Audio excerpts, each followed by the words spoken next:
દિવેશભાઈ, આવતીકાલે આપણે સ્લેબ બોરવાના છે, તો મારે 5 ખાંચવા માટે એક્સ્ટ્રા માણસ જોઈએ છે. 5 માણસો? પણ આપણે તો વાઇબ્રેટરનો યુઝ કરવાના છે, એટલે એક જ માણસની જરૂર છે. પણ સ્લેબ ખાંચવાથી સાલો ભરાય છે.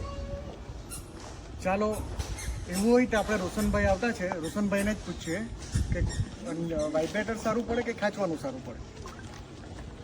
શું થયું અલ્પેશભાઈ? મેં દિવેશભાઈને કીધું કે સ્લેબ બોરવાના છે, તો 5 માણસ મારે એક્સ્ટ્રા ખાંચવા માટે જોઈએ છે. ખાંચવા કરતાં આજે વાઇબ્રેટરનો જમાનો છે. દિવ્યેશભાઈ સાચું કહે છે. વાઇબ્રેટરનો યુઝ કરવાથી શું ફાયદો છે તે ચાલો હું તમને બતાવું. અલ્પેશભાઈ, આ પેટી આપણો કોલમ અથવા બીમ છે, જેની અંદર તમે ખાંચવાનું કહો છો તેનું આપણે રિઝલ્ટ જોઈએ.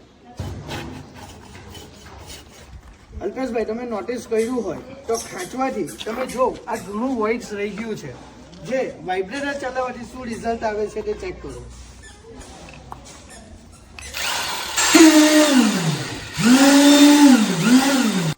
તમે નોટિસ કર્યું કે ખાંચતી વખતે આનું ફિનિશિંગ શું હતું અને વાઇબ્રેટર ચલાવવાથી આનું ફિનિશિંગ શું આવ્યું?